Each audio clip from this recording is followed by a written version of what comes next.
Tanto el 5 como el 8, que son los dos primeros que me preguntaron, trabajan sobre estos problemas de modelización en los cuales me dan la función que modeliza la situación y tengo que hacer alguna cosa con ella.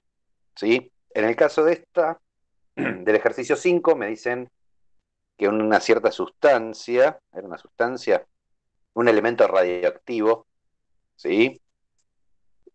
Eh, se va degradando según esta función, con una vida media de 1690 años. O sea, pasados 1690 años, ¿sí? Se reduce a la mitad la cantidad de sustancia que tengo.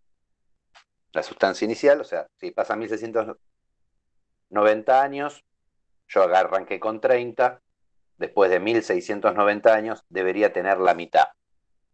Justamente es ese dato el que me permite calcular esta constante K que aparece en la fórmula y es el primer pedido que me hace el ejercicio. O sea, como yo sé que esto es la cantidad de material radiactivo que yo tengo a los T años, si yo T lo reemplazo por 1690 y T lo reemplazo por cero, ¿qué voy a tener? Voy a tener una cantidad en un cierto momento y otra 1690 años después, que debería ser la mitad. Q en cero me queda 30 por un medio a la K por cero, o sea, me queda un medio a la cero que es 1 por 30, me queda 30. Como pasa justamente esos 1690 años que tarda en reducirse a la mitad del material, Q en 1690 debería ser 15. O sea, este dato lo saco por la vida media del compuesto radiactivo. Ahora, este Q en 1690, hay que arrancar porque así es como empiezan a llegar. Q en 1690 yo puedo reemplazar. ¿Qué me queda? Me queda 30 por un medio a la K por 1690 es igual a 15. Y acá tengo que resolver la ecuación. O sea, esto me quedó una igualdad donde la incógnita la tengo justamente en el exponente, es un tipo de ecuación exponencial. Entonces, ¿qué voy a hacer? Nada, tratar de despejar. Podría utilizar logaritmos, ¿sí? O sea, el logaritmo me sirve como herramienta para resolver ecuaciones exponenciales, pero en este caso no es necesario. ¿Por qué? Porque si yo paso este 30 dividiendo, me queda un medio a la K por 1690 igual a 15 sobre 30, que es justamente un medio. Entonces quedo en una situación bastante ventajosa, porque me queda un medio a la K por 1690 igual a un medio a la 1. No tener Y que si yo, igualar la potencia ahí. claro, acá ya puedo igualar los exponentes. Como las bases son las mismas, o sea, si yo tengo a la m igual a la n, esto solamente vale si m es igual a n. ¿Sí? Esto es una propiedad de la potencia porque es una función inyectiva, la exponencial. O sea que me queda que k es 1690. K por 1690 me tiene que dar 1, con lo cual K es 1 sobre 1690. Una vez que tengo el K, saber cuánto material tengo a los 2500 años, simplemente es hacer Q en 2500 y hacer la cuenta. Cuando digo hacer la cuenta, es hacer la cuenta con la calculadora. No le tengan miedo a usar la calculadora en esta materia, porque está plenamente habilitado. ¿Sí? ¿Qué me queda? Me queda Q en 2500, algo como 30 por un medio a la 1 a 2500 sobre 1690. Nada, esta potencia yo la calcularía con la calculadora, multiplico por 30 y ya estamos. Denme un segundito, ya vengo.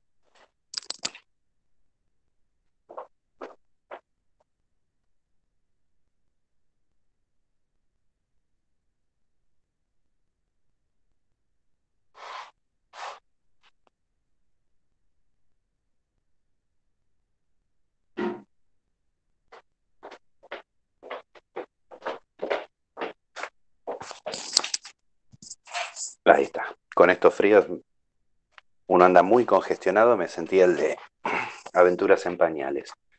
Sí. Bien. Piqui. Seguimos. Seguimos siendo pocos, pero bueno. Siguiente, el 8. A ver, ¿qué decía el 8? Un objeto viaja por una vía circular centrada en el origen con velocidad angular constante. Ok. A ver. Vamos a hacernos un esquema que me permita ver, pensar la situación. Piqui. Piqui.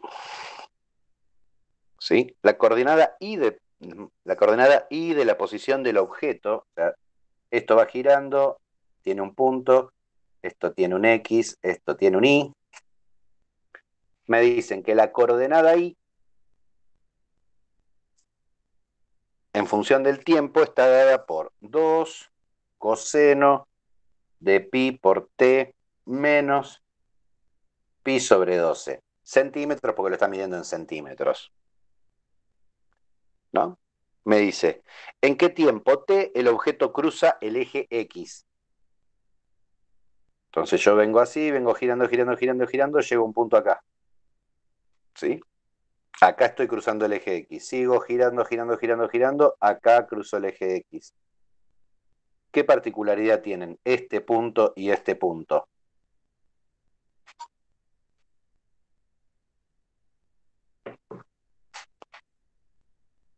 Silencio de radio, era una pregunta para ustedes, como para no sentirme tan solo. ¿Qué particularidad tienen todos los puntos que están sobre el eje X?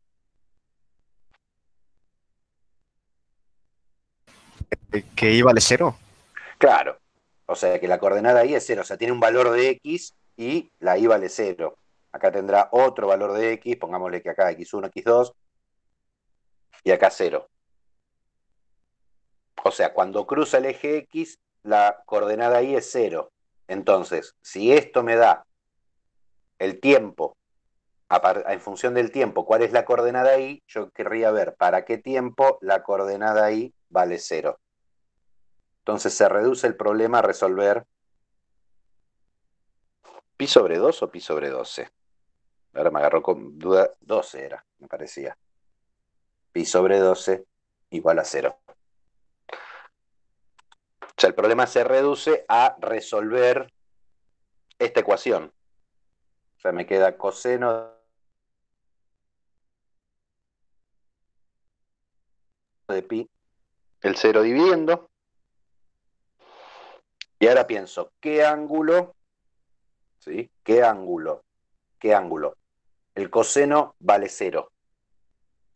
El 90 y el menos 90, o bueno, no me acuerdo cuál era, si seguías O dando sea, vueltas. coseno de alfa igual a cero. Cuidado que acá hay dos circunferencias, ¿no? Esta es la circunferencia por donde se mueve el tren. Esta es la circunferencia trigonométrica.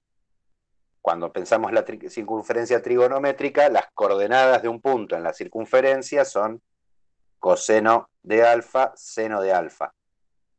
Y acá es donde confunde un poco el ejercicio, porque en la circunferencia trigonométrica el coseno, ¿sí?, es la coordenada X, y acá el coseno es la coordenada Y. Como que cruza los asuntos ahí, el problema. O sea, que el coseno valga cero quiere decir que la coordenada X valga cero. O sea que no me muevo ni a izquierda ni a derecha, estoy acá y acá. Como bien decía Cruz, esto es pi sobre 2, que es 90, o sea, estoy acá o estoy acá, o 3 medios pi. Alfa es 3 medios pi. O sea que este ángulo pi t menos pi sobre 2, ¿sí?, puede ser pi sobre 2 o pi t menos pi, y dale con sobre 2, sobre 12, pi sobre 12 puede ser 3 medios pi. Pero también tenemos el tema de el período, porque esto sigue girando y cada 2 pi vuelve a pasar lo mismo. Entonces, por eso antes de hacer nada, en realidad me quedó poco espacio. Acá es donde le agregamos el 2k pi, o sea, el período por k, ¿sí?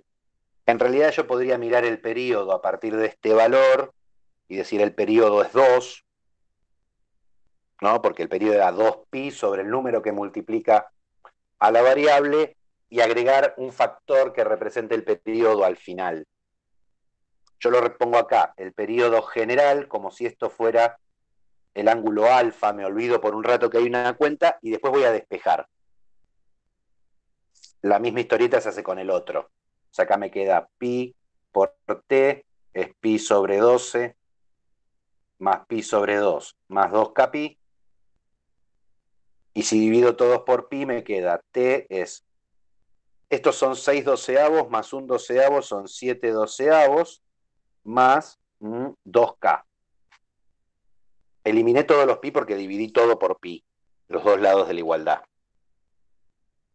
Y esto con k perteneciente a los, podríamos poner los naturales en realidad, y no los enteros porque el tiempo que pasa hacia adelante. Si hago la misma historieta por acá, voy a llegar a otra familia. Creo que en la respuesta están juntadas las dos familias en una. Y ya se me está viendo chungo.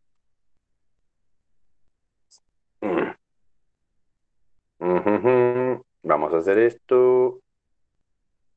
A ver ahí si mejora.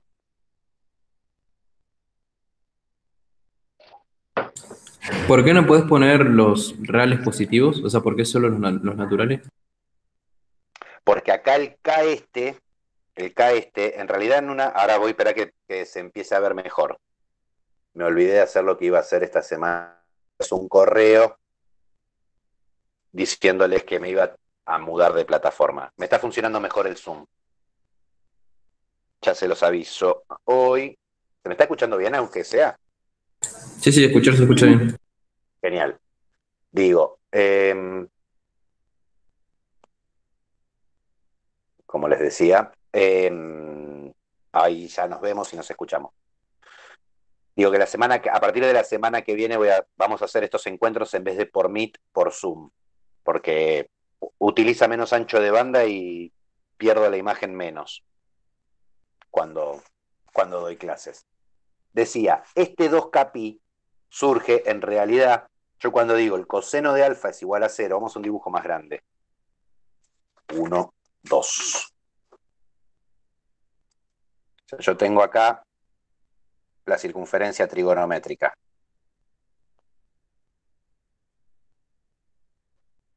Si yo me paro en este punto, no, en este punto era.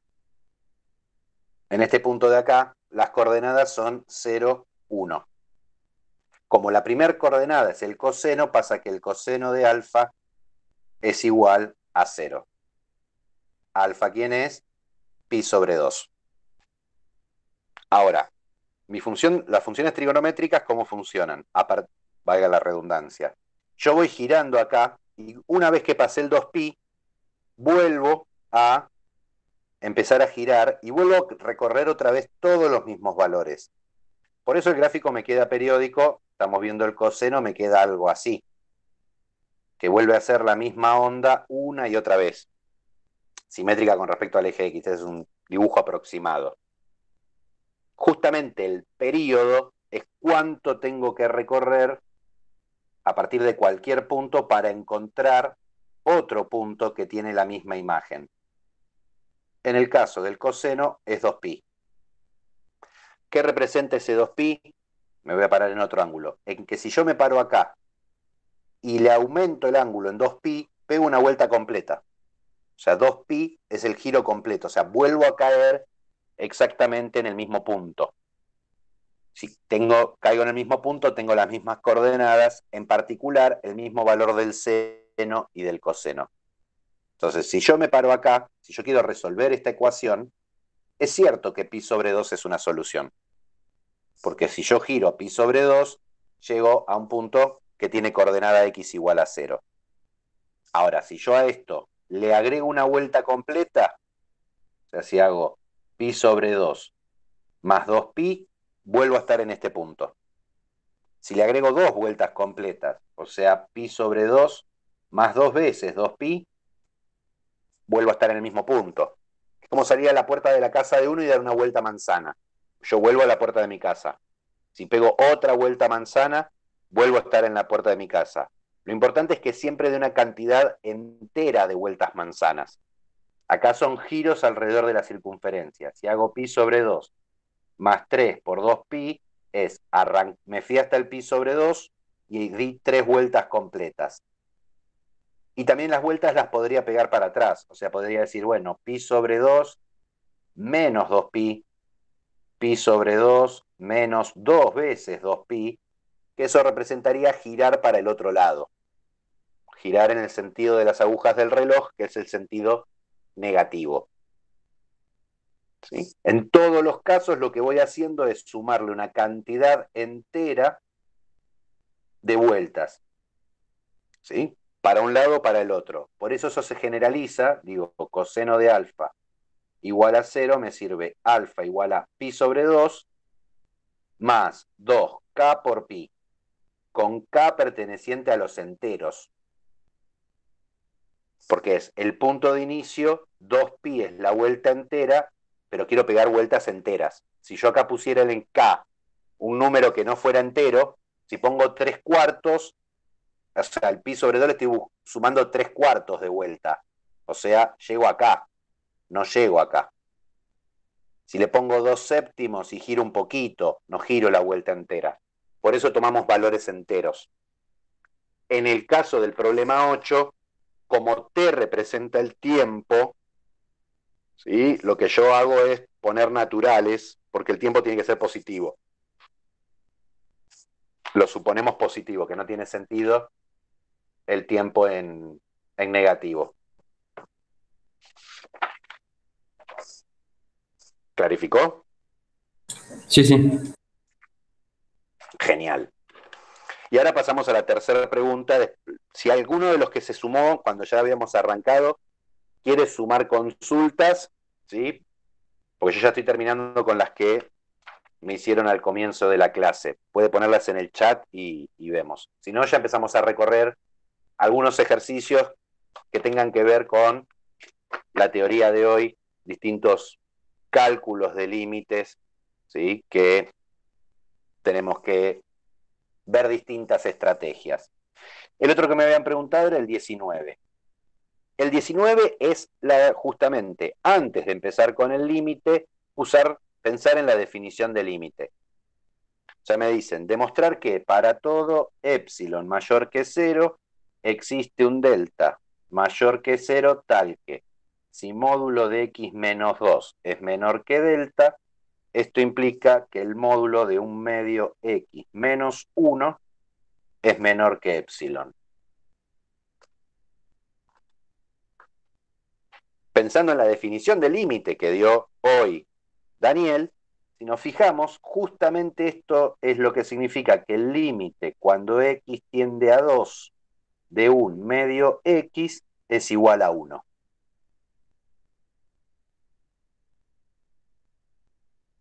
sea, me está diciendo, si vos agarrás la función un medio x, en 0 vale 0, en 2 vale 1. Piqui, piqui, piqui, piqui, piqui, piqui.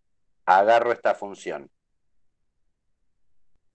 Si me das cualquier epsilon mayor que 0, ¿sí? Para cualquier epsilon, yo te armo un intervalo 1 más epsilon, 1 menos epsilon, ¿sí? Que sería esta parte de acá, la función menos 1 menor que epsilon, o sea, si esto lo pienso como una f, tengo módulo de f menos 1 menor que epsilon. O lo que es lo mismo, entre menos epsilon y epsilon encuentro a f menos 1, o lo que es lo mismo, 1 menos epsilon menor que f menor que 1 más epsilon. Sumé acá 1 de todos lados, en todos los términos, para obtener esto. O sea que me dice que si te establezco un epsilon, tenés que poder encontrar un delta tal que si yo miro el entorno del 2 de radio delta, para todos los valores que están ahí adentro, esto cae, la imagen cae acá adentro. Es textual digamos, básicamente lo que me está pidiendo el ejercicio 19 antes de definirlo es que demuestre este límite de acá. O sea, sin tener el álgebra de límites y los límites conocidos, cualquier límite que yo quisiera asegurar que vale lo que yo digo que vale, tendría que hacer esta demostración. Por eso trabajamos estrategias de álgebra de límites que me permiten sortear esto y hacer un cálculo más mecánico de los límites para, ¿cómo se dice? Para llegar al resultado sin necesidad de hacer todo este berenjenal. Vamos a ver que esto lleva un trabajito. Denme un segundito, ya vengo.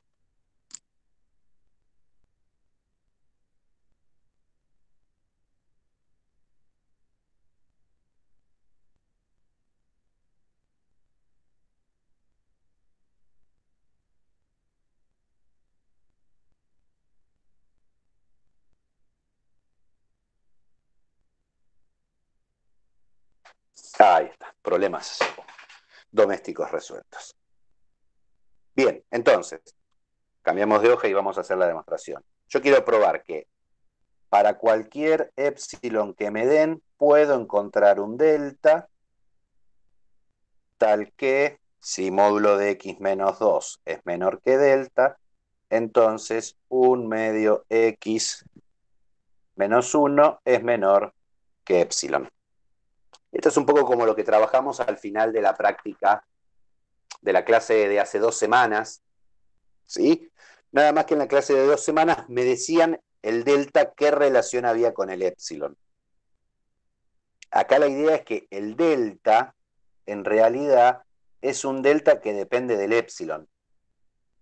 En este dibujito de límite, que lo vieron hoy con Daniel, si yo achico acá el entorno del límite, del valor límite, necesariamente por ahí tengo que achicar el entorno al valor del dominio. O sea que el delta va cambiando en función de cuánto vale el epsilon. Entonces vamos a hacer un poco de cálculos auxiliares. O sea, yo lo que me quiero asegurar es esto, que un medio x menos 1 en módulo sea menor que epsilon. O sea, que pase esto es lo mismo que decir que un medio x menos 1 sea menor que epsilon y mayor que menos epsilon. Estoy abriendo el módulo. ¿Sí? Ahora, podría agarrar y multiplicar todo por 2. ¿Sí? ¿Me conviene multiplicar por 2 en este momento? Bueno, sí, vamos a multiplicar por 2. Multiplico por 2. 2 epsilon menor que x menos 2 menor que 2 epsilon. ¿Qué logré al hacer esto? ¿Sí? Que me aparezca este x menos 2 que yo tengo acá. Entonces, a partir de que yo ya tengo acá el x menos 2 entre dos valores, ¿cómo me voy a asegurar que este x menos 2 esté entre menos delta y delta?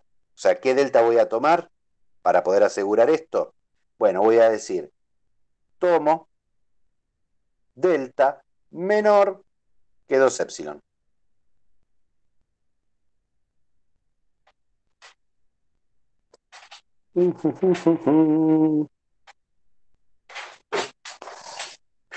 Ok, epsilon sobre 2. Quedó raro esto. Entonces, ¿qué puedo asegurar? Si delta es menor que 2 epsilon, me quedó raro acá, denme un segundito, porque igual es el problema que tengo. No, voy a hacer al revés. Me gusta más si voy al revés. Voy a arrancar como corresponde acá. Tengo menos delta menor que x menos 2, perdón, el mareo. ¿Sí? Quiero hacer aparecer esto. Divido todo esto. Me queda igual. Divido todo por 2, esta parte de acá. Entonces me queda menos delta sobre 2 menor que un medio x menos 1 menor que delta sobre 2. Acá me convence más a mí para justificarme a mí. Acá, justamente, ¿qué voy a pedir? Que esto sea menor que epsilon.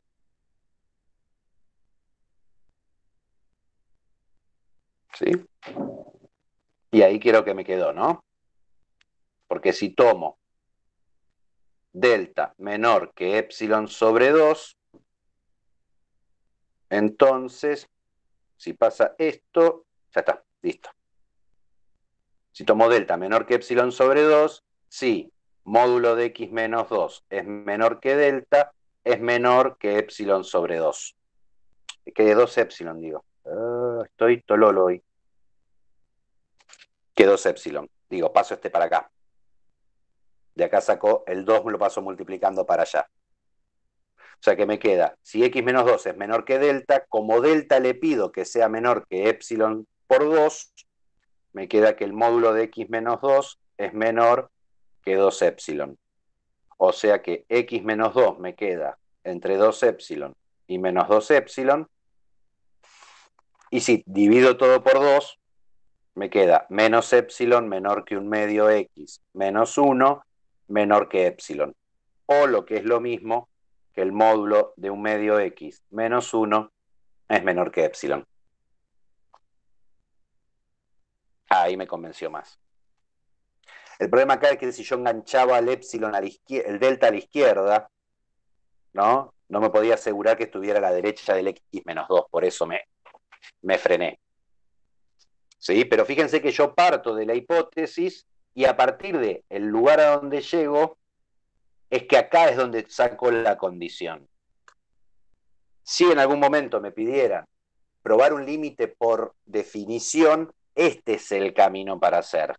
Que no es tanto el objetivo de la materia, sino que el objetivo más es que puedan calcular límites operativamente en distintas circunstancias.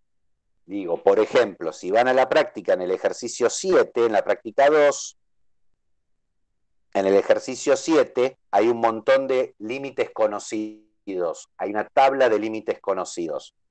Eso nos va a servir como herramienta para el cálculo operativo de límites. Uno de esos límites se demuestra a partir de esta condición epsilon delta. Por suerte no se los piden que lo hagan. ¿Sí? Bien, de la parte que venimos trabajando hasta acá, digo, el 4 trabaja sobre esto, ¿sí? Demostrar por definición los siguientes límites, el punto 3 apunta a esto, digo, de vuelta. Por ejemplo, el 3a me dice probar que el límite cuando x tiende a 1 de 2x menos 3 es igual a menos 1. ¿Qué sería probar por límite? Hay que demostrar que para todo epsilon mayor que 0 existe un delta mayor que 0 tal que si el módulo de x menos 1 es menor que delta, implica que el módulo de 2x menos 3 menos menos 1 es menor que epsilon.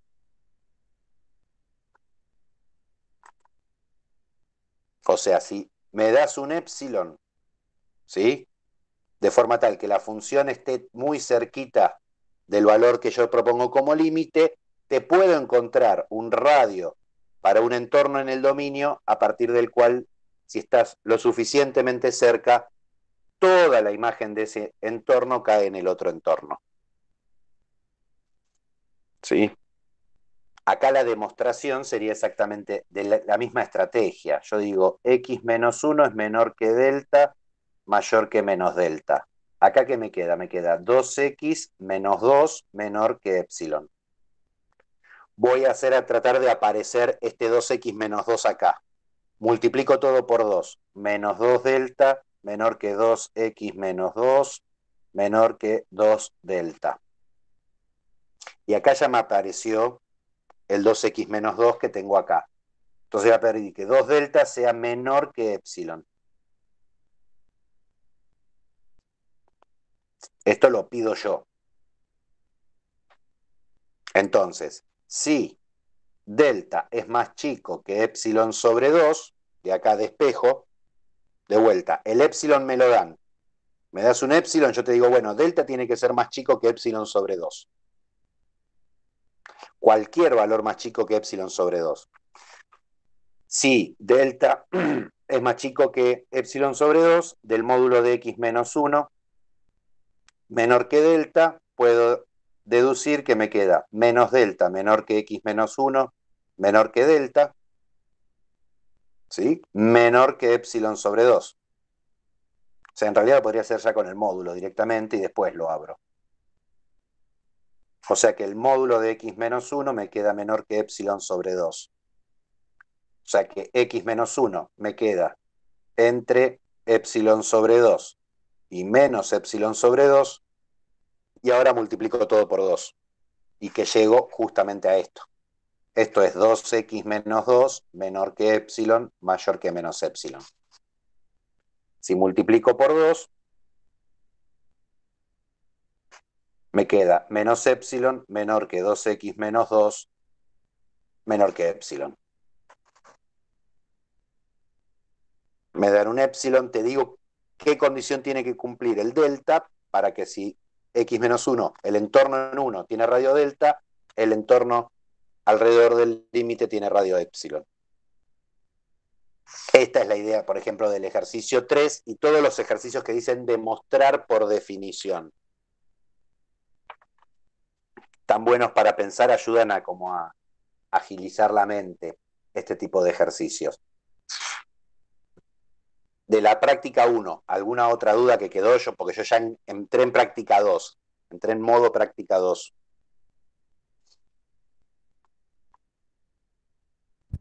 No, de la práctica Bueno, 1 no, ninguna.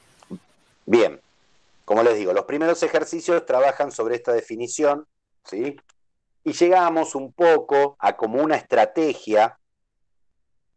Esto es hoja 3, hoja 4.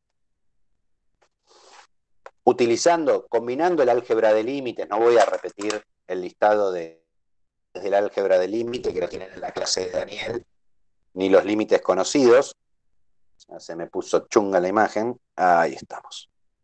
¿Sí? Sino que vamos a empezar a utilizarla. Digo, a partir de esas ideas, nosotros podríamos, por ejemplo, digamos, cálculos de límite, cálculo efectivo.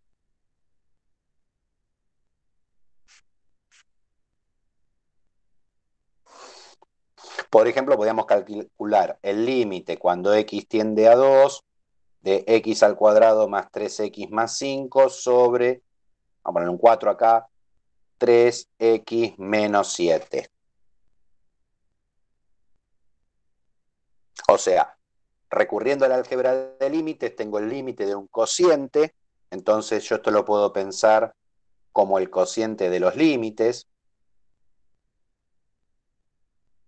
siempre y cuando no tenga ningún tipo de complicación, y después vamos a hablar de cuáles son las complicaciones. Ahora, en este caso, me queda el límite de sumas. Otra propiedad que vimos que se cumple es que la suma se reparte en el límite, o sea, el límite se reparte en la suma, al revés.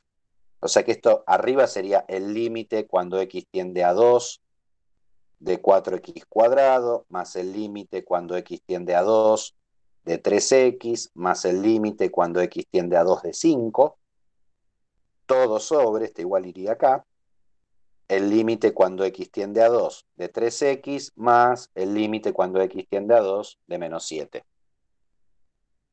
Y es más, tenemos otra propiedad que es que saca los constantes multiplicando afuera.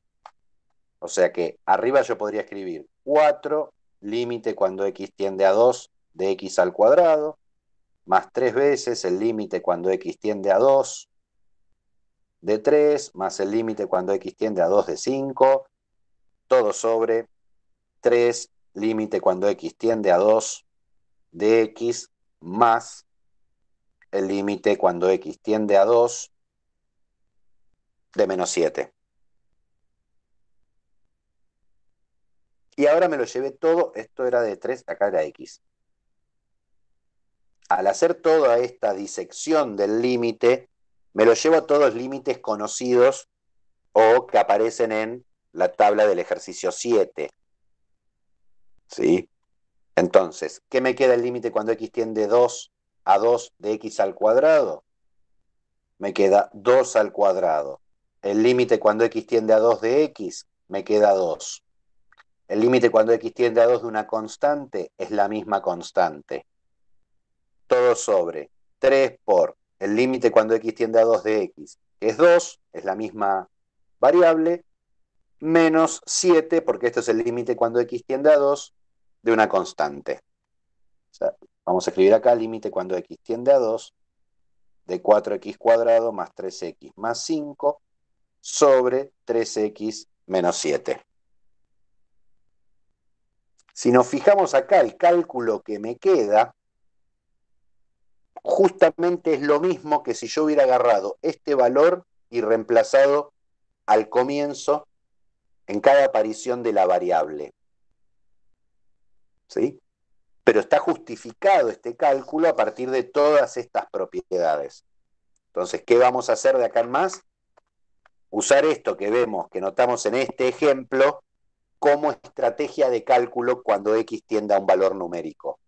Lo primero que voy a intentar, no me importa cuál sea el límite, es reemplazar. O sea, digo, me dan el límite cuando x tiende a 4 de 2x más 3 por la raíz cuadrada de x cuadrado más 7 sobre x más 1, todo elevado a la 3x más 2 sobre x más 5.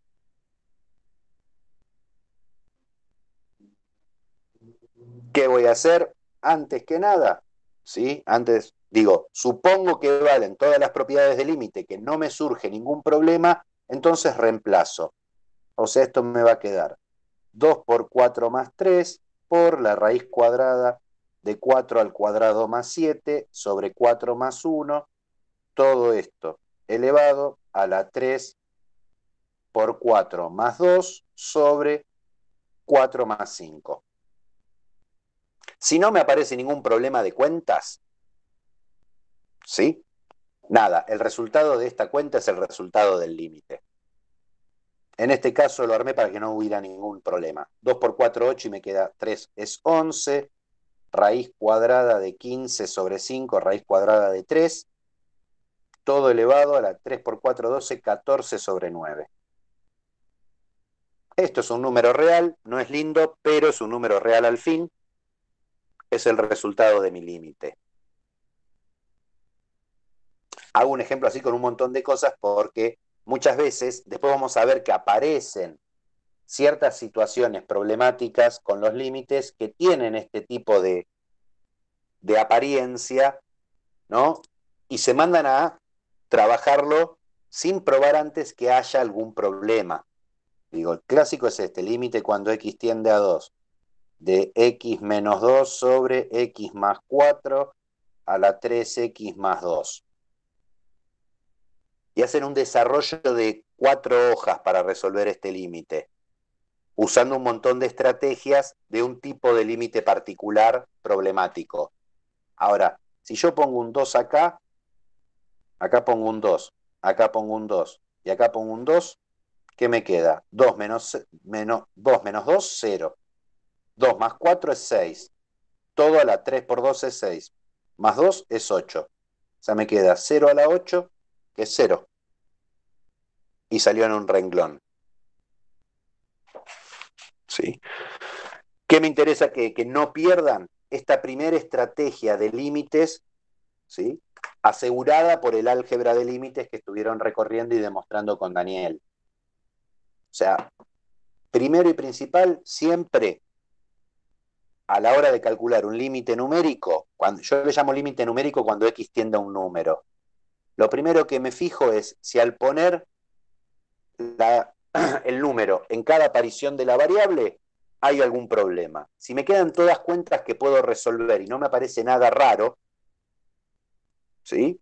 Y ahora vamos a hablar de qué es los distintos raros que pueden aparecer, ¿sí?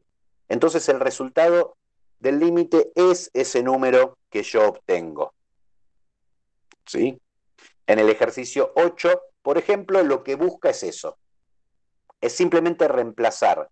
No hay que factorizar, no hay que empezar a pensar en Ruffini, no hay que empezar a pensar en ninguna cosa extraña, ¿sí? Lo que espera el ejercicio 8 es más un recorrido tipo de, bueno, te digo qué propiedades estoy usando del álgebra de límites. ¿Sí? Pero bueno, obviamente que no todo va a ser sin problemas y sin complicaciones. Vamos a empezar a trabajar indeterminaciones.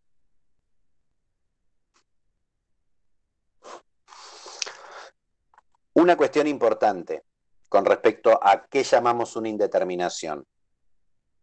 Por ahora, para calcular, ¿sí? El modelo, digamos, la estrategia que yo les propongo es esta de reemplazar.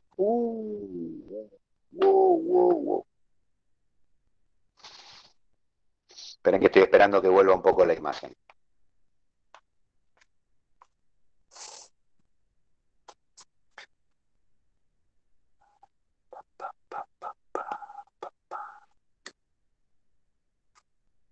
Quiere, no quiere.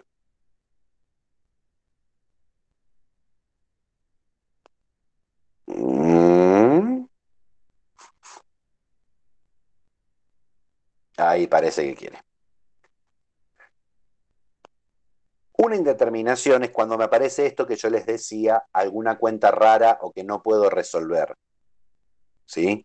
Que un límite presente una indeterminación, nada, confunde la palabra, ¿no? Porque uno cuando dice algo tiene resultado indeterminado, ¿sí?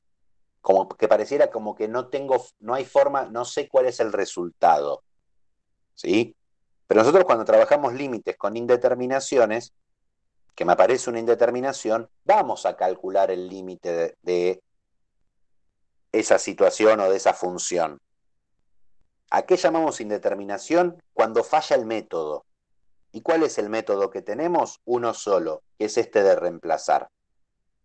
El primer ejemplo de indeterminación, que es el que vamos a trabajar principalmente hoy, es 0 sobre 0. Hay otro tipo de indeterminaciones.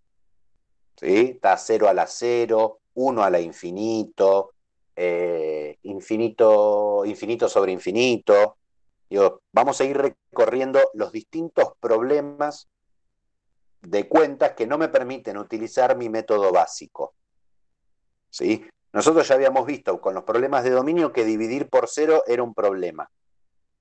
En límite, si me apareciera una división por 0, vamos a tener algún tipo de interpretación de lo que sucede. No es que vamos a poder dividir por 0. Cuidado los que ya vieron límite alguna vez, no es que 1 sobre 0 da por resultado infinito. No, el límite cuando x tiende a 0 de 1 sobre x es infinito. Es que es otra cosa y es otra la idea. O sea, ya un 0 dividiendo es problemático. Acá se le suma un problema extra, que hay un 0 arriba. O sea, yo voy a usar estas estrategias y voy a pensar que me aparece la indeterminación cuando yo, al utilizar mi método de reemplazo, en una división me aparece un 0 en el numerador y un 0 en el denominador. Entonces, por ejemplo, tengo límite cuando x tiende a 2 de x menos 2 sobre x al cuadrado más x menos 6. ¿Cuál es mi estrategia? Reemplazo la x por 2. ¿Sí? Yo pongo una flechita de esto tiende a. Pongo un 2, 2 menos 2, esto tiende a 0. ¿Tengo una indeterminación acá? Todavía no sé, porque que me quede un 0 arriba no necesariamente es un problema. Acá en el ejemplo anterior me quedó un 0 arriba, pero como acá tenía un 6, 0 dividido 6, no tengo problema, lo puedo pensar, y el resultado, es más, lo puedo hacer, esa cuenta, y el resultado me da 0. Ahora, si yo pongo un 2 acá abajo, 2 al cuadrado es 4, más 2 es 6, menos 6 tiende a 0. O sea que me aparece la indeterminación 0 sobre 0. Y en estos primeros ejercicios está bueno anotarse qué tipo de indeterminación aparece, como para uno guiarse, porque los distintos tipos de indeterminaciones tienen distintas estrategias de resolución. Entonces, poder reconocer qué indeterminación tengo, por ahí me ayuda a ver cuál de todas las herramientas que tengo puedo probar para usar. Acá la herramienta, ¿sí?, para trabajar, y es el ejercicio 9, ¿sí?, en el que estoy trabajando, son dos. Límite cuando x tiende a 2 de x menos 2 sobre x al cuadrado más x menos 6. En realidad podemos decir que habría tres herramientas para utilizar acá, ¿sí? Una es la factorización. Si nos fijamos, esto es una expresión racional con polinomios. Si al reemplazar el valor de x por un valor obtengo 0, lo que tengo es una raíz del polinomio. O sea, ¿cómo? Si yo hago q en 2, me da 0, siendo q de x igual a x cuadrado más x menos 6. O sea, llamé q al polinomio este de acá abajo. Q en 2 es 0, 2 es raíz de q de x. ¿Qué me interesa? En los polinomios tenemos un teorema que nos dice que si vos tenés, si R es raíz de un polinomio P, entonces P de X lo puedo escribir como X menos R por Q de X. Este es un teorema algebraico, ¿sí? Básicamente, poquito de demostración rápida, si yo hago P dividido Q, me da un cociente y me da un resto, ¿sí? Y firulete. Pero el grado del resto es menor que el grado del divisor, como si fuera cuando yo divido números que el resto es más chico numéricamente que el divisor. Como el grado de, si yo hago P de X dividido X menos R, tengo un cierto cociente, acá le puse Q que pavote, vamos a ponerle C acá,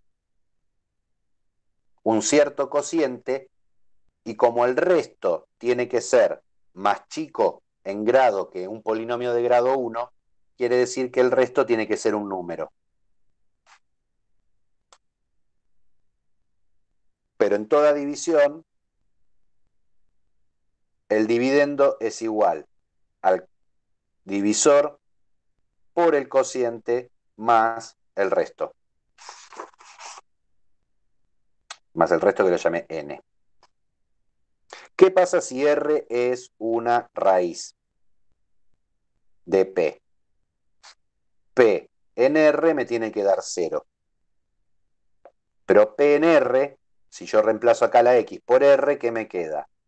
R menos R por el cociente en R más N. R menos R me da 0, así que este se elimina. P en R me da 0, porque R es una raíz. ¿Qué me queda? Que 0 tiene que ser el número. O sea que el resto, cuando divido por X menos una raíz, me tiene que dar 0. Ping, vuela. En este caso, ¿sí?, tanto lío de teorema algebraico no necesito. ¿Por qué? Porque esto es un polinomio de grado 2. Entonces, ya sabemos que si yo encuentro sus raíces, me puedo escribir la forma factorizada. X cuadrado menos X menos 6. Le busco las raíces, una me queda 2, la otra me queda menos 3. ¿Y cómo es la forma factorizada de un polinomio de grado 2? Es una raíz por X menos la otra raíz. ¡Ay! Se chingó todo.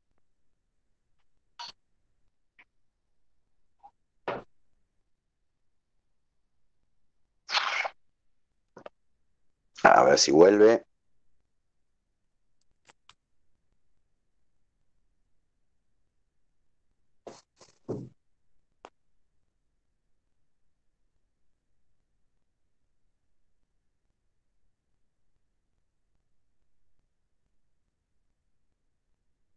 Yo muevo la hoja a ver si no se congeló la imagen. Bien. Entonces, ¿por qué factorizo? Porque me queda límite cuando x tiende a 2 de x menos 2 sobre x menos 2 por x más 3, y el objetivo es simplificar. Este x menos 2 y este x menos 2 los puedo simplificar, entonces esto me queda el límite cuando x tiende a 2 de 1 sobre x más 3. Y ya por lo menos 0 arriba no me puede dar porque me quedó un 1. ¿Sí? Y en realidad 0 abajo tampoco porque eliminé el factor x menos 2 del polinomio de abajo. Si yo reemplazo, pongo un 2 acá, el resultado me queda 1 sobre 2 más 3, o sea, un quinto. Ahora, ¿por qué yo hice toda esta demostración, aparte de que me encanta? De por qué un polinomio lo puedo escribir así, porque imaginemos que tenemos esto. Otro ejemplo. Ejemplo 2 o 3, ya no sé cuál es. Límite cuando x tiende a 1 de x al cuadrado menos 1 sobre x a la cuarta más x al cubo más 3x cuadrado menos 5.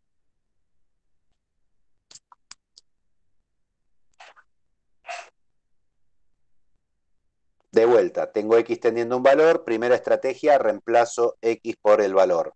1 al cuadrado es 1, menos 1, lo de arriba me tiende a 0. En principio no es un problema, siempre y cuando no aparezca un 0 acá abajo. Pongo un 1 acá. 1 y 1 son 2, ¿no? Porque 1 elevado a potencia siempre me queda 1. 1 y 1, 2 son 2. Y 3 son 5, menos 5, 0. Cáspita. Tengo una indeterminación, 0 sobre 0. De vuelta, acá el polinomio de arriba es cuadrático, igual que en el ejemplo anterior. Lo puedo factorizar fácilmente acá, por ejemplo, en este caso, usando diferencia de cuadrados. Ahora, este de acá abajo es un polinomio de grado 4. No necesito factorizarlo completamente. Simplemente lo quiero escribir como x menos 1, que era el que me valía la raíz en donde estoy analizando, por otro polinomio. ¿Para qué? Para poder simplificar acá y después trabajo con estos polinomios. Ahora, este cociente, este c de x, es el resultado de hacer x a la cuarta, x al cubo, más 3x cuadrado, menos 5, dividido x menos 1. ¿Fini puede ser? Y acá la idea es Josué Ruffini, obvio, sí. Pueden intentar hacer la división tradicional, si quieren y les gusta, pero acá es mucho más práctico, uso Ruffini. Va con doble F, Ruffini. Cuidado con Ruffini. O sea, acá va la raíz. Y recordar que cuando yo hago Ruffini, pongo todos los coeficientes de todas las potencias de x. O sea, yo acá tengo un x a la cuarta, un x al cubo, 3x cuadrado, x no tengo ninguna, entonces pongo un 0 para respetar la posición y después pongo un menos 5. Si este valor que yo puse acá es efectivamente una raíz de mi polinomio, acá al final tengo que obtener resto 0. Si no obtengo resto 0, reviso de vuelta mis cuentas. Bajo el 1. 1 por 1 me queda 1. Sumo. 1 más 1 me queda 2. 2 por 1 me queda 2. Sumo. 3 más 2 es 5. Por 1, 5. Sumo. 0 más 5, 5. 5 por 1 me queda 5. Menos 5 más 5 efectivamente me queda 0.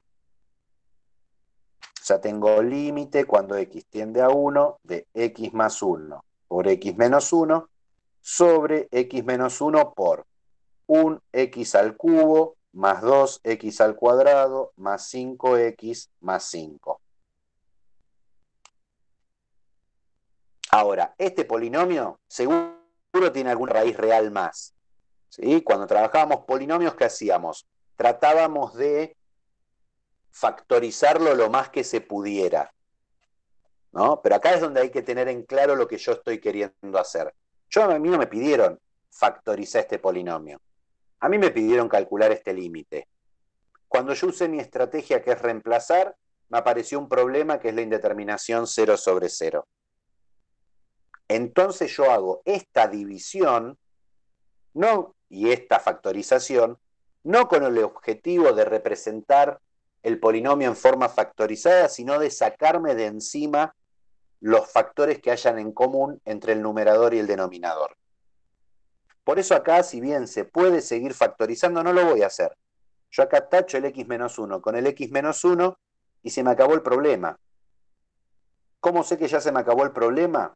Porque si miro lo de arriba al poner un 1, 1 más 1 me da 2. Así que ya indeterminación no tengo. ¿Qué pasa abajo si pongo un 1? Me queda 1x al cubo más 2x cuadrado más 5x más 5. Si pongo un 1 acá abajo me queda 13. 5 y 5, 10, 12, 13. Resultado final del límite entonces, 2 treceavos. A este proceso y a toda estrategia que yo use para partir de una indeterminación y llegar al resultado, suele aparecer en los libros como salvar la indeterminación. ¿De dónde proviene ese nombre? No. O sea, en realidad es salvar en el sentido de sortearla, de atravesarla o traspasarla. No es que hay que ir a rescatarla a la indeterminación. Pero básicamente lo que hago es una transformación algebraica de la fórmula de mi función para llevarla a una forma equivalente en donde pueda usar mi estrategia. Fíjense que siempre el paso final es usar mi estrategia de reemplazo la x por el número y hago las cuentas.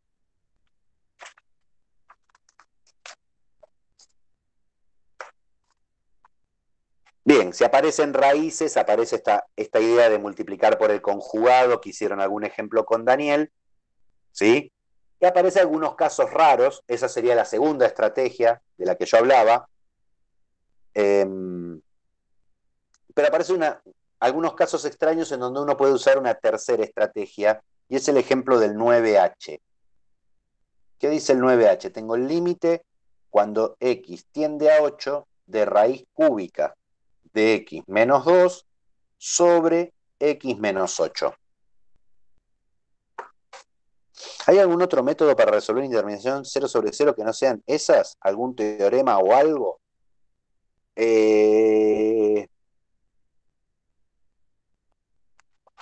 No sé qué es lo que estás esperando, o sea, o a qué pensás que sea un teorema. El problema es que son estrategias que hay que usar dependiendo del caso. ¿Sí?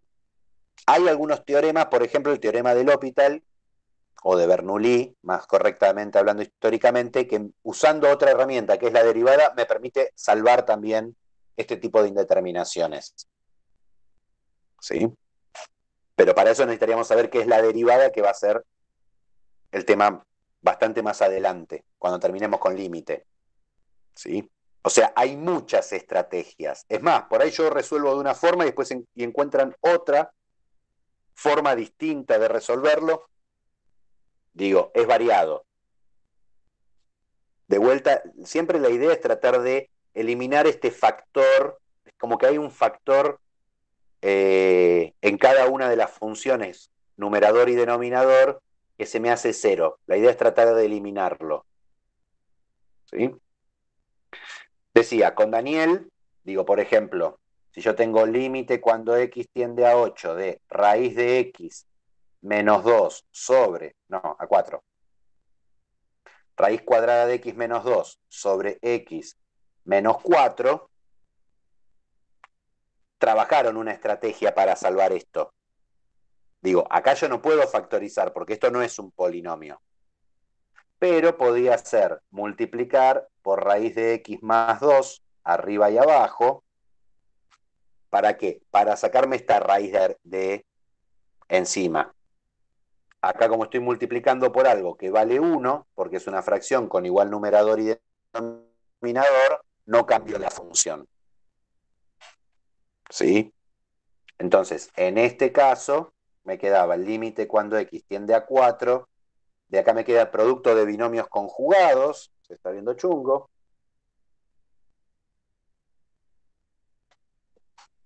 Ahí volvemos.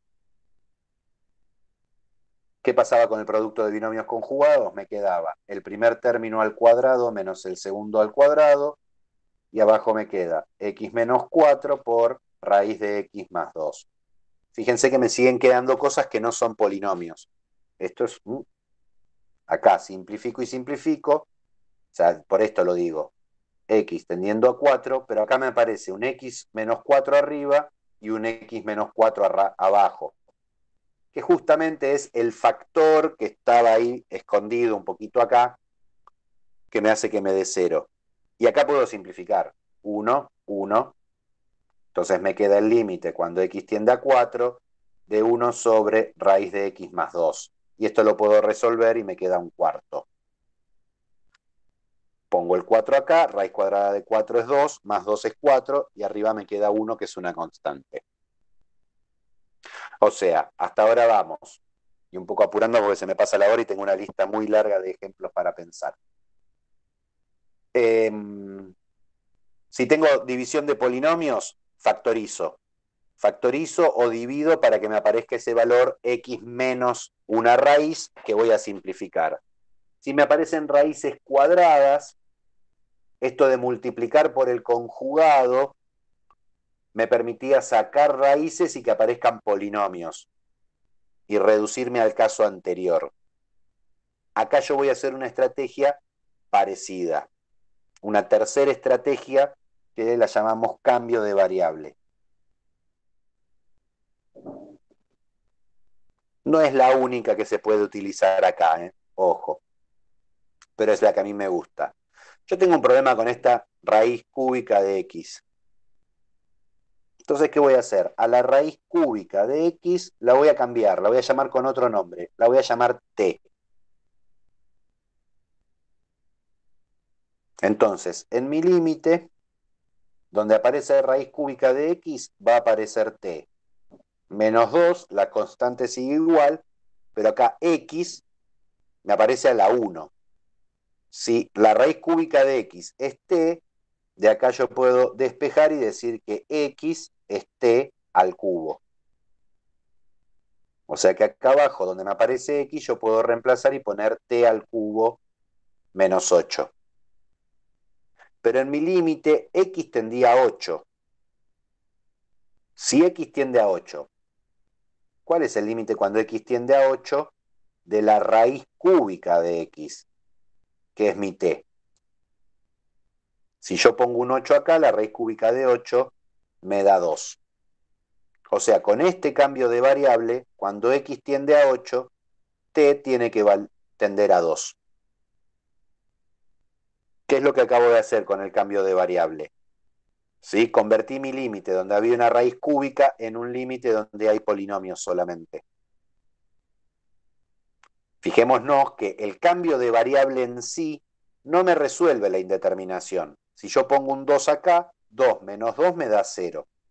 Si pongo un 2 acá, 2 al cubo me da 8, menos 8 me da 0. O sea, tengo el mismo problema que tenía originalmente. Insisto y repito con esto, o repito e insisto, el cambio de variable en sí no me resuelve la indeterminación. ¿Cuál es la idea del cambio de variable? Lo llevo a una situación en donde puedo usar estrategias conocidas. ¿Cuál acaba de ser la estrategia conocida? Y bueno, límite cuando t tiende a 2, arriba tengo t menos 2, como me da 0 cuando pongo el valor 2, lo voy a escribir como t menos 2 por un polinomio cociente. Esto es un c de t, que es mi nueva variable. Entonces voy a poder simplificar. ¿De dónde saco c de t? Hago Ruffini.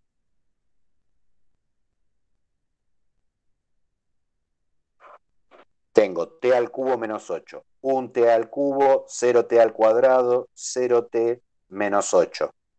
¿Qué número pongo acá? La raíz, 2. Y entonces empiezo. 1, 2, 2, 4, 4, 8, 0. Y de vuelta, este polinomio no me interesa si se puede factorizar o no se puede factorizar, nada. A mí me interesaba simplificar acá. Me queda el límite cuando t tiende a 2 de 1 sobre t cuadrado más 2t más 4. Si reemplazo, arriba me da 1, abajo me da 4, 4, 8 y 4, 12. Un doceavo.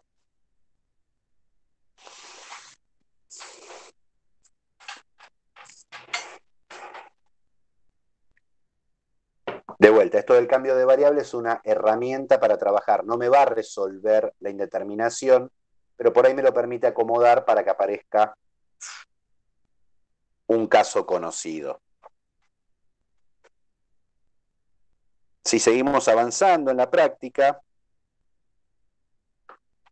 van a aparecer los problemas de existencia del límite. O sea, recordemos un poquito de la parte teórica, ¿sí?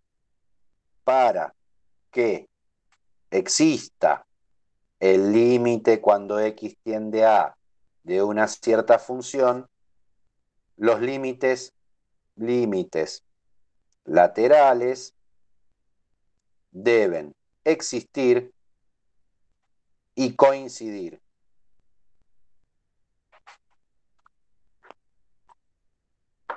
Los límites laterales será, en vez de acercarme por ambos lados al mismo tiempo, acercarme a este valor por izquierda y por derecha. O sea, si el límite cuando x tiende a por izquierda de la función es distinto del límite cuando x tiende a por la derecha para esta función, entonces no existe el límite cuando x tiende a de f de x.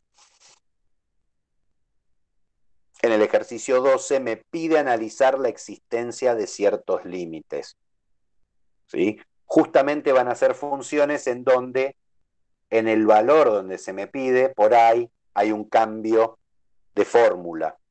O sea, una función por partes o por tramos, tengo posibilidad de que no exista el límite cuando yo hago un cambio de fórmula para mi función.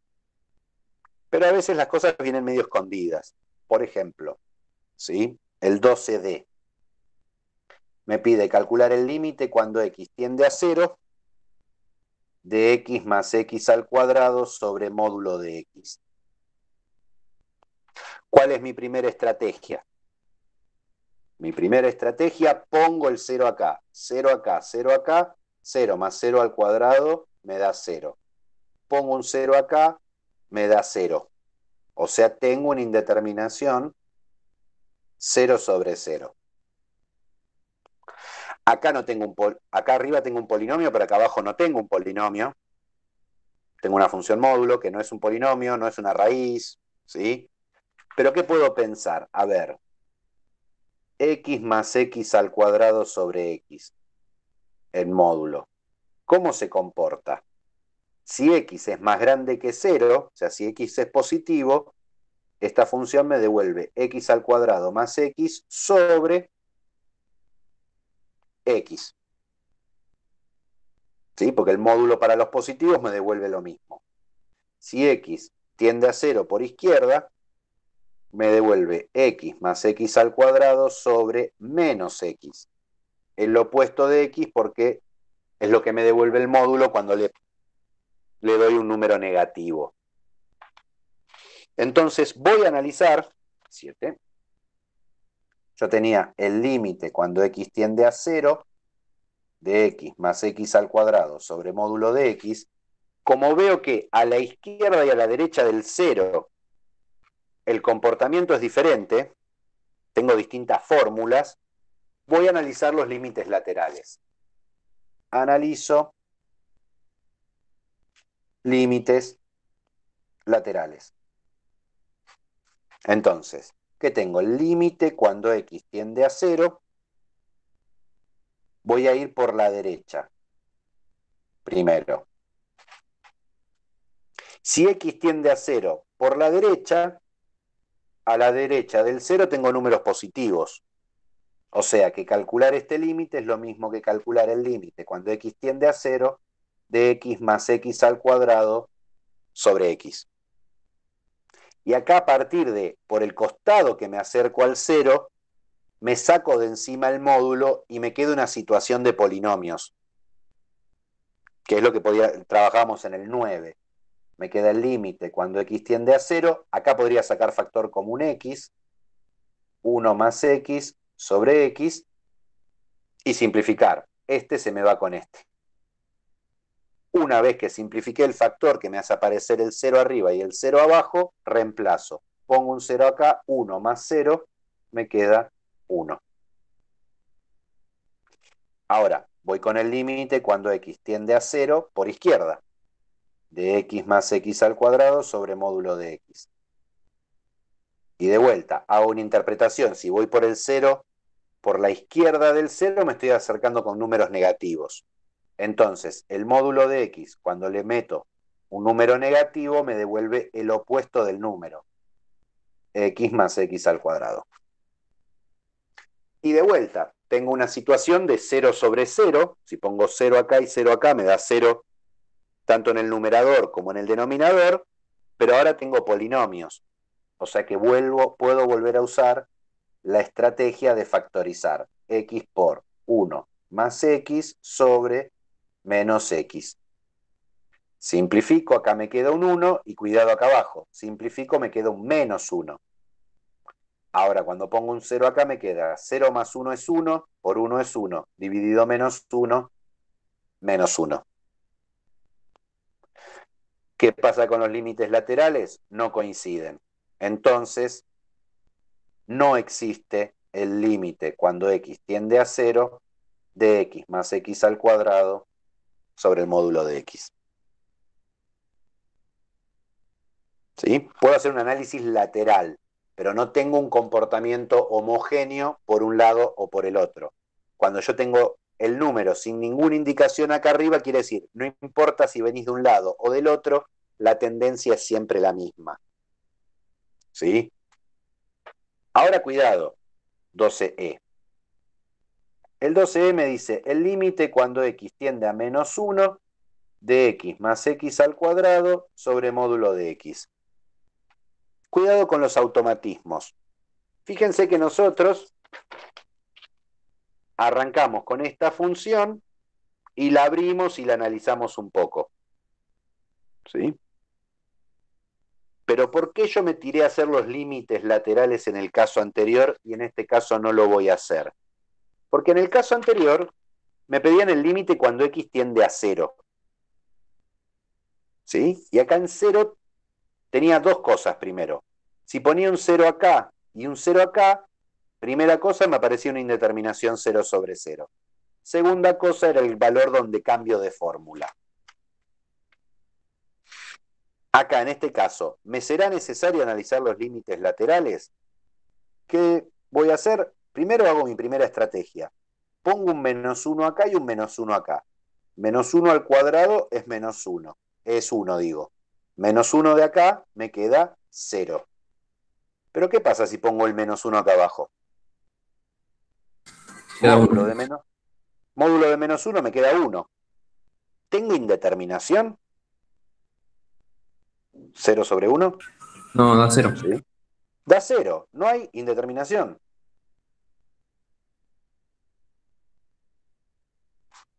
Por eso siempre yo les digo, porque acá es la misma función y muchas veces ponen el automático y empiezan a querer hacer límites laterales y cosas por el estilo. Acá no es necesario, simplemente a partir de reemplazar, como no me aparece una indeterminación, ya tengo directamente el resultado.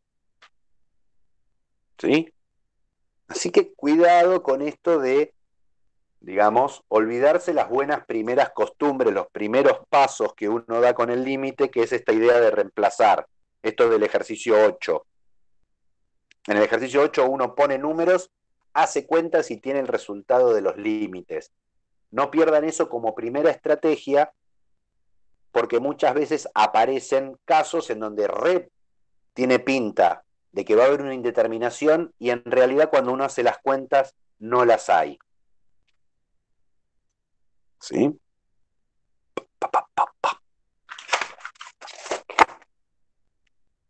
Bien. Voy a hacer la mitad del ejercicio 13. En el ejercicio 13 me pide calcular el límite cuando x tiende a 0 por derecha de g de x al cubo menos x, y me dicen que g,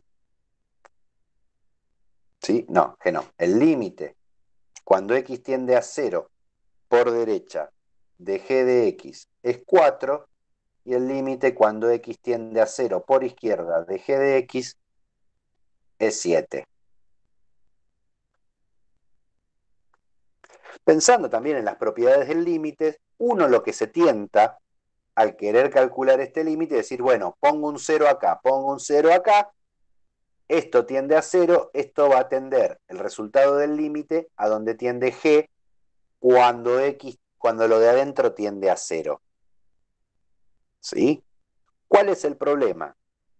Que x tiende a 0 por la derecha y esto tiende a 0 no me asegura por qué lado puedo tender a 0. O sea, ¿qué quiero decir? Si yo tengo esta función y tengo esta función, ¿no?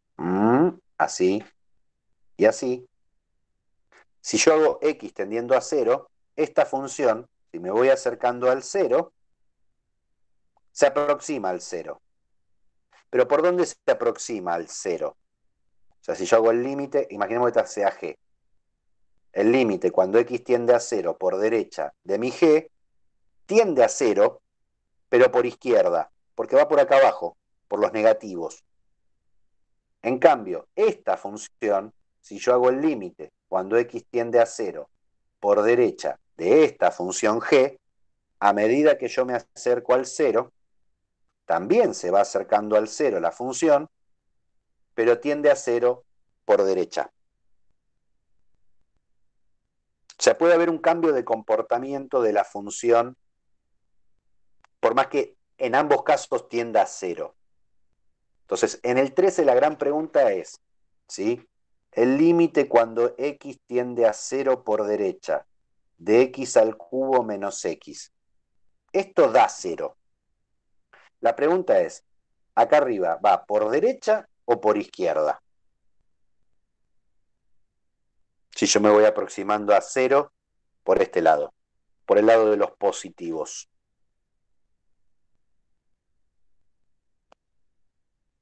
¿Sí? Bueno, acá hay diversas estrategias para responder esto. Una estrategia es una estrategia numérica. ¿Sí? La estrategia numérica, agarro un número cerca del 0, pero a derecha. 0,00001.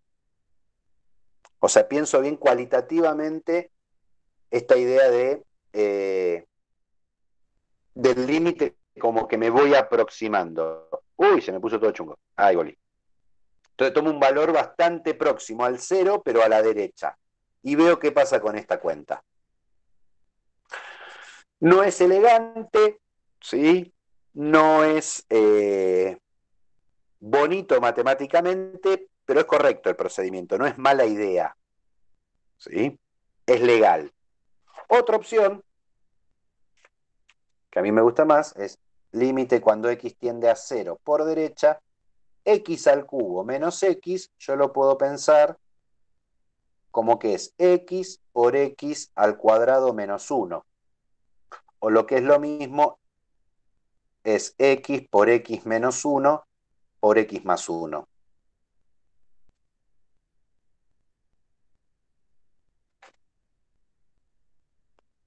Y tratar de hacer un análisis un poco más, igual de cualitativo, pero con un poco más de información.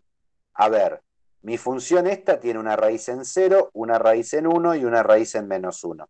Acá, acá y acá. Como es una función polinómica, la única forma que cruce al eje X es que pase por una raíz. Así que en este intervalo, o es siempre positiva o es siempre negativa. Me estoy agarrando, estoy a la derecha del 0. Entonces me pregunto, si yo agarro un valor que está acá, ¿qué pasa con x por x menos 1 por x más 1? ¿Me da positivo o me da negativo? Esta cuenta para este valor de acá que no conozco. A ver, x está a la derecha del 0, así que es positivo. Si a este valor le sumo 1, este me da positivo.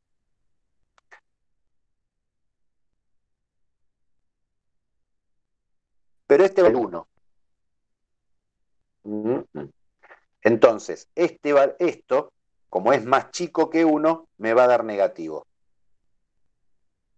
O sea que en todo este intervalo mi función tiene que ser negativa. ¿Para qué todo este rollo? Para que decir, cuando me acerco al 0 por izquierda, esto tiende a 0, pero por la izquierda. Al 0 por la derecha, eso quería decir, me acerco al 0 por la izquierda. O sea, cuando me Profe, dice, ¿qué? ¿podés volver a explicar eso de cuando, cuando vos elegís un valor y te Estamos de queda? acuerdo que -1, 0 y 1 son las raíces. Sí, Yo quiero ver el comportamiento de esto cuando me acerco al 0 por la derecha. Ya sé que sí. tiende a 0. Lo que quiero decidir es si tiende a 0 por la derecha o por la izquierda, que después nos va a interesar para límites infinitos. Por eso no es menor este ejercicio. ¿Sí? Entonces digo, a ver, me armé la función, en este caso sí la factoricé para ver quiénes eran las raíces. Me quedó -1, 0 y 1. ¿Sí? Entonces, me agarré un valor por acá. ¿Por qué? Porque en estos intervalos la función o es siempre positiva o es siempre negativa. Las funciones polinómicas, entre raíces consecutivas, no cambian de signo. O sea, yo lo que quiero decidir es, si yo me hiciera el gráfico de la función x al cubo menos x, si entre acá y acá, si el dibujo hace esto o si el dibujo hace esto. Si está por abajo o por arriba. Eso quiero decidir. ¿Sí? Claro. Entonces dije, me agarro un valor que esté acá, a la derecha del 0, porque al 0 me estoy acercando por la derecha. Me interesa este intervalo. Entonces me fijo el signo que va a tener esta cuenta. Si va a ser positivo, si fuera positivo quiere decir que toda la función es positiva en el intervalo. Si me diera negativo esta cuenta, me va a quedar por acá abajo. Entonces digo, este valor, que es el x que yo agarro, está a la derecha del 0. Entonces x es positivo. Si le sumo 1, me voy para allá, también estoy en positivo. Pero si le resto 1, como este valor está antes del 1, me voy para el lado de los negativos, así que este del medio es negativo. Y ahora lo pensé por regla de los signos. Más por menos, menos, por más, menos. O sea que entre 0 y 1 mi función está negativa. Perfecto, ya lo entendí, gracias. Por eso me acerco al 0 por los negativos. Entonces, cuando me dice el límite cuando x tiende a 0 por derecha de g de x al cubo menos x, ¿qué es lo que pasa acá? Esto tiende a 0, pero tiende a 0 por izquierda. ¿Y qué dato me daban? Que g, el límite cuando x tiende a 0 por izquierda de g de x, era 7. O sea, como lo de acá adentro tiende a 0 por izquierda, g, cuando lo que tiene adentro va al 0 por izquierda, te devuelve 7.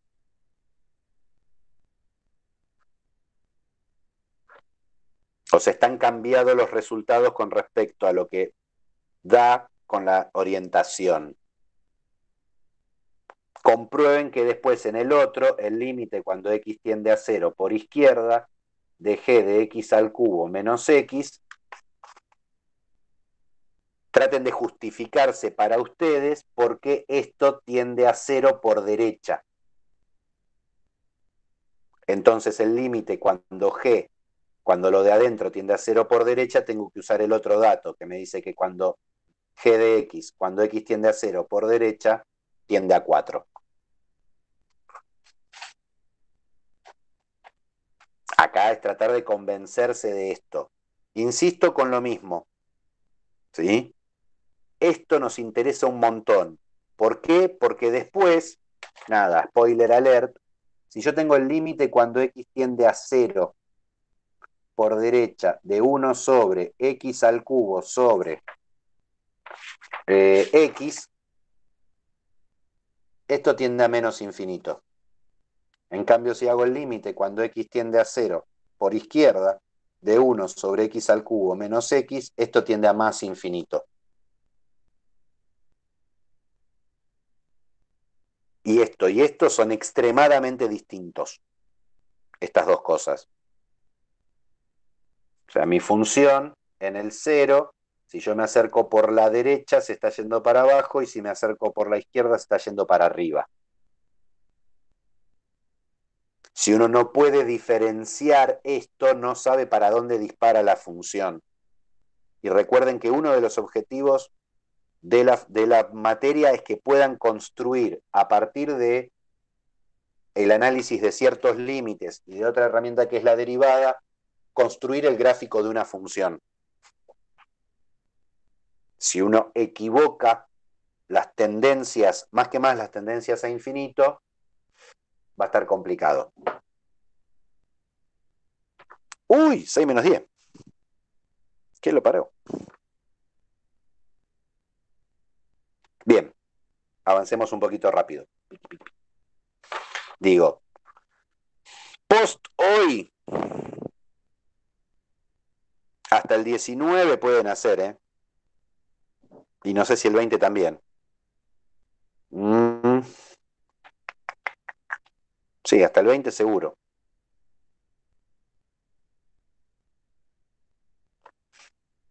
Nada, me apuro un poquito, ¿sí? Algunas ideas. Digo, en el 16 tengo f de x igual a menos bx si x es menor o igual que menos 1, x al cuadrado más ax menos 1 menor que x menor o igual que 2, y menos bx más a, x mayor a 0. Y me pide hallar a y b para que existan los límites en menos 1 y esto es un 2, no un 0, en menos 1 y en 2. Justamente donde me pide calcular los límites, que existan los límites, es donde la función cambia de fórmula. O sea, si miramos la fórmula, si yo estoy a la izquierda del menos 1, mi función trabaja con esta fórmula. En cambio, si estoy a la derecha del menos 1, trabaja con esta. O sea, si yo voy a hacer el límite cuando x tiende a menos 1 de f de x, deben existir y coincidir el límite cuando x tiende a menos 1 por derecha y el límite cuando x tiende a menos 1 por izquierda. Entonces, ¿qué voy a hacer? Me voy a calcular cada uno. 9, pin. Límite cuando x tiende a menos 1 por derecha de f de x. Yup. ¿Qué me queda? Si estoy a la derecha de f de menos 1, estoy con números mayores. O sea, esto de derecha e izquierda quiere decir mayor y menor, no es positivo o negativo. Cuidado porque es un más y un menos y muchas veces genera confusión. Estoy en el menos 1, ¿sí? Acá es por derecha, esto es tender por derecha, esto vamos a hacer así. Tender por a menos 1 por derecha es este lado. Y tender a menos 1 por izquierda es este otro. O sea, esto es derecha e izquierda. En los dos casos acá, si me acerco por la derecha o por la izquierda, me estoy acercando con números negativos. Por eso esto de acá arriba no es un signo, sino que es una orientación. Si me acerco por la derecha, estoy tomando valores de x más grandes que menos 1. Entonces la fórmula que corre es esta. O sea, me queda el límite cuando x tiende a menos 1 de x al cuadrado más ax. Acá ya esta parte de por derecha la usé para determinar que esta es la fórmula correspondiente. ¿Sí? A partir de acá trabajo como un límite normal, no me preocupo por derecha o izquierda. ¿Qué hago? Meto el menos 1. Me queda menos 1 al cuadrado más a por menos 1. Listo. El límite por izquierda es 1 menos a. El por derecha, digo. ¿Qué pasa si hago el límite cuando x tiende a menos 1 por izquierda de f de x? Otra vez, el menos acá arriba me indica a la izquierda, o sea, con menores que menos 1.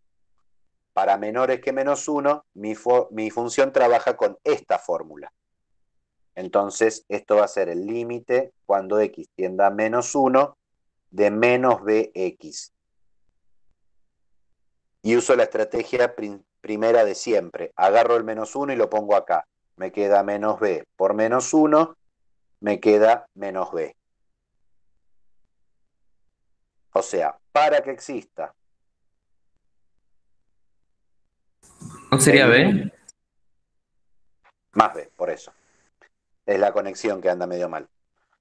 Cuando x tiende a menos 1 de f de x, debe ocurrir que los límites laterales sean iguales. O sea, que b sea igual a 1 menos a.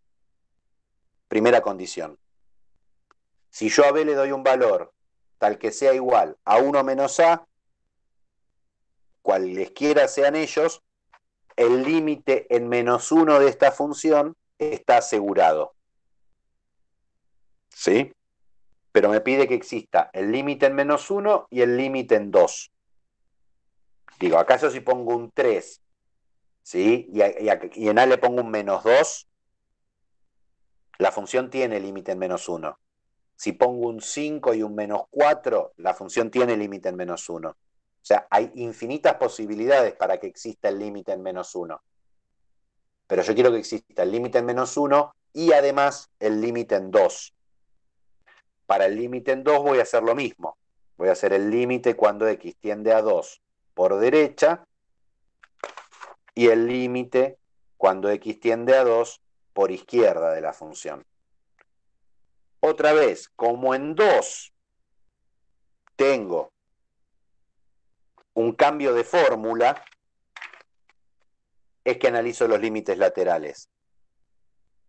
¿Sí? Esperen que haga foco esto. Digo, por ejemplo, si a mí esta función me pidieran el límite en 0, nada, pongo 0 acá y digo que es 0. No me preocupa ni qué pasa con esto ni qué pasa con esto. ¿Por qué? Porque en 0 estoy dentro de este intervalo que no hay ningún cambio de fórmula. Yo acá me estoy preocupando por los límites laterales porque justamente me piden que exista el límite en los valores de transición. Ahí es donde yo tengo riesgo que no exista límite para mis funciones. Por eso analizo límites laterales. En el caso acá, voy por la derecha. No me entra todo en la cámara. Por la derecha del 2 tengo que ir con esta fórmula. Menos bx más a. Y de vuelta, una vez que ya decidí qué fórmula utilizar, vuelvo a mi viejo recurso. Pongo el 2 acá, me queda menos 2b más a. Límite cuando x tiende a 2. Si voy por la izquierda del 2, tengo que volver a usar esta fórmula del medio. O sea, me queda el límite de x al cuadrado más ax. Y otra vez pongo el 2 acá adentro y me queda 4 más 2a. Para que exista el límite en 2, estas dos cosas tienen que ser iguales. O sea, vamos a poner acá, para que exista límite cuando x tiende a 2 de la función, este tiene que ser igual a este. O sea, menos 2b más a tiene que ser igual a 4 más 2a. Esta es la condición para que exista el límite en 1. Esta es la condición para que exista el límite en 2. Como quiero que los dos límites existan, tengo que combinarlas. Resuelvo el sistema de ecuaciones que tiene esta ecuación y encuentro el valor de a y de b que busco. Ojo que podría ser que no existan, ¿no? O sea, es un sistema de ecuaciones. Como todo sistema de ecuaciones, puede ser que no tenga solución. ¿Sí? Que es otra cosa que por ahí aparece en la práctica. Hay algunos ejercicios que piden encontrar el valor de una letra para que pase algo, y por ahí no existe ese valor. ¿Sí? Y la respuesta es: no existe tal valor. Para tenerlo en cuenta. ¿Con qué cerramos? Bien, el ejercicio 18, comentario del 18 porque se me acaba la hora. ¿Sí? Comentario. En el ejercicio 18, la idea es usar el teorema del sándwich. ¿Sí? O más formalmente, el teorema de intercalación. ¿Sí? ¿Qué dice el teorema del sándwich o el teorema de intercalación? Si tengo f de x que está entre g de x y h de x, para todo x, si el límite cuando x tiende a de h de x es igual al límite cuando x tiende a de g de x igual a L, si los extremos convergen a un valor, el del medio tiene que ir al mismo valor. Entonces el límite cuando x tiende a de f de x es L. Entonces, la idea es usar este teorema en el 18. ¿Sí? En todo momento. Básicamente para todos los ejercicios. Digo, por ejemplo, a ver si me sale alguno de inventarme rápido, no quiero. ¿Sí? Imaginemos que me dicen que f de x más 12 en módulo es menor o igual que 4 por x menos 3 al cuadrado.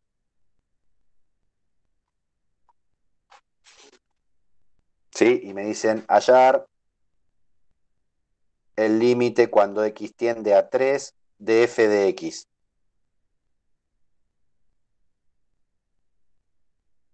No me va a dar esto. 0 me va a quedar... Ah, no, sí me quedé. ¿Sí? ¿Cómo uso el teorema de intercalación? Y bueno, a la función que le quiero calcular el límite tengo que tratar de meterla entre otras dos. Acá tengo un módulo, por ejemplo, puedo abrir el módulo. Me queda menos 4 módulo de x menos 3 al cuadrado es menor o igual que f de x más 12, menor o igual que 4 por x menos 3 al cuadrado. Y ahora podría restar 12 a todos. Menos 4 por x menos 3 al cuadrado menos 12, menor o igual que f de x, menor o igual que 4 x menos 3 al cuadrado menos 12. Si cuando x tiende a 3, esta función y esta función tienden a lo mismo, gané. Cuidado que si el límite de h y de g van a cualquier otra dos cosas, de la que va en el medio no puedo decir nada. Acá la clave es que en los extremos se converja a lo mismo. Acá si yo hago el límite cuando x tiende a 3, de esto de acá arriba, me lo armé a propósito, 3 menos 3 me da 0. Se me muere esto, me queda menos 12. El límite cuando x tiende a 3, de esto de acá arriba, pongo un 3 acá, 3 menos 3 me da 0, se me muere, me queda menos 12. Como los extremos, cuando x tiende a 3, me dan menos 12, entonces el límite cuando x tiende a 3 de f de x es igual a menos 12.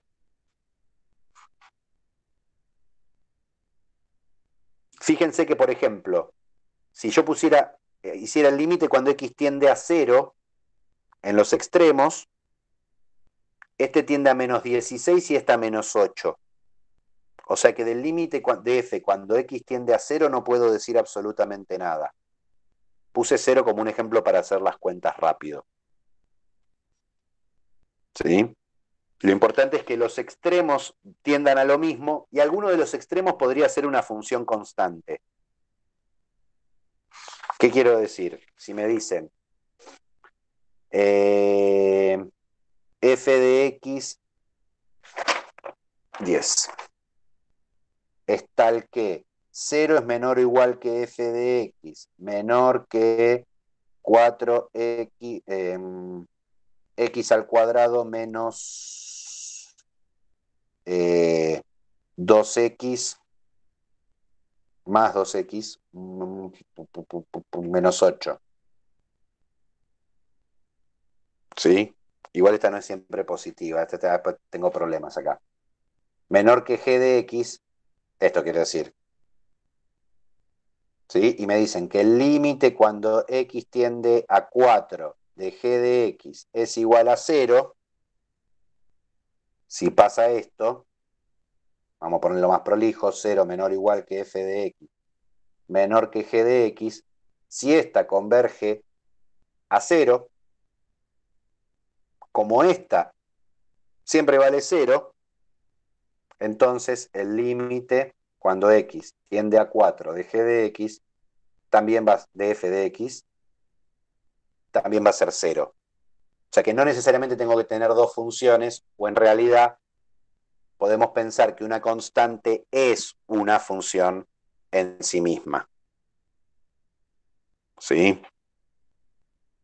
Están escritos por ahí de forma medio extraña, ¿sí? Los ejercicios, pero la idea es usar eso y otro teorema que también se demuestra usando el teorema de intercalación, que es el de infinitésimo por acotada.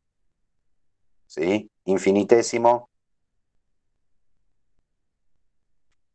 por acotada, o cero por acotada también se lo llama, me dice que si f de x es tal que el límite cuando x tiende a de f de x es igual a 0 y g de x es acotada, o sea, no me interesa qué pasa con g, si tiene límite, no tiene límite, ¿sí? O qué corno, entonces el límite cuando x tiende a de f de x por g de x es 0. O sea, esta es la que converge a 0 y esta es acotada. Siempre que tengo una estructura, no importa a dónde tienda la x, si una función tiende a 0 y la otra tengo seguridad que es acotada, entonces el resultado del producto me da 0, independientemente de si g tiene límite o no. Justamente esto me interesa cuando la función g no tiene límite, porque si la función g tiene límite, esto vale trivialmente por álgebra de límites. ¿Sí?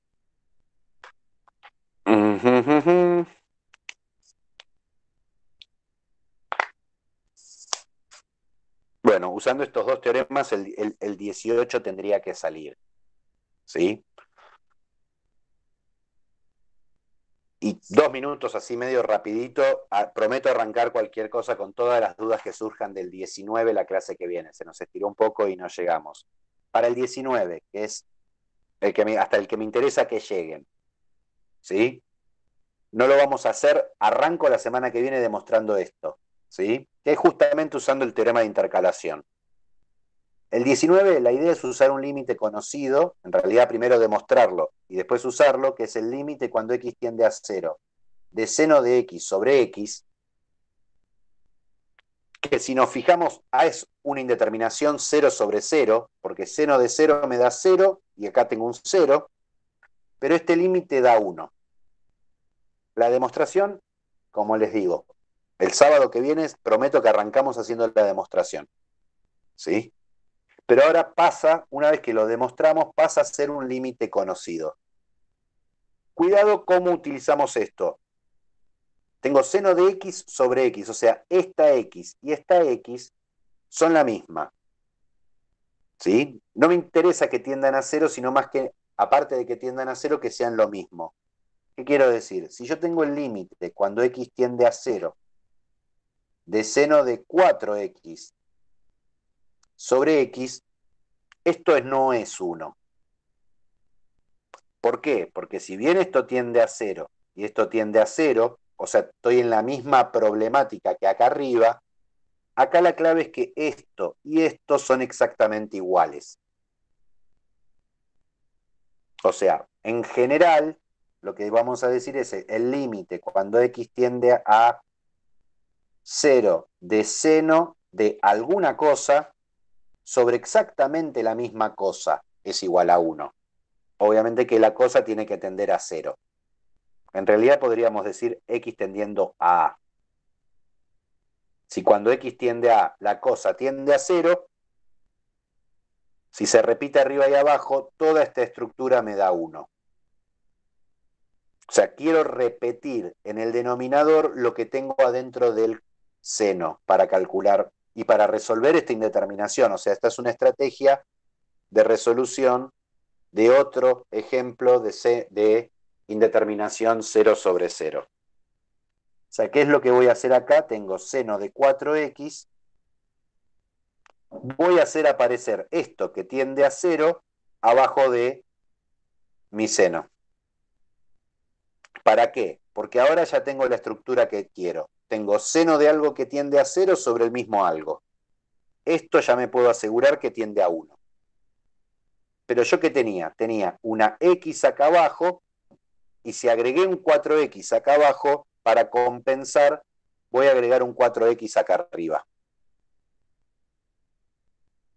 O sea, básicamente estoy multiplicando numerador y denominador por la misma cosa. Ahora, esto tiende a 1. ¿Qué pasa con esta parte de acá? Yo acá puedo simplificar y esto tiende a 4. Ahora, por álgebra de límites, producto de límites es el producto de los límites, resultado final es 4. Todo el ejercicio 19 lo que apunta es tratar de empatar lo que hay adentro del seno abajo, compensar lo que hicimos para sacarme el seno de encima a partir del límite conocido. Quedó medio de las corridas y a las apuradas, prometo que el sábado que viene arrancamos, aparte de con las consultas, con el 19, con la demostración por teorema de intercalación de este límite y recorriendo algunos detallecitos porque, por ejemplo, me la juego que el 19b5 lo van a preguntar, o el b4, ¿sí? Pero intenten, peleense y arrancamos con consultas y repasando un poco el 19 que quedó así muy en el borde el sábado que viene.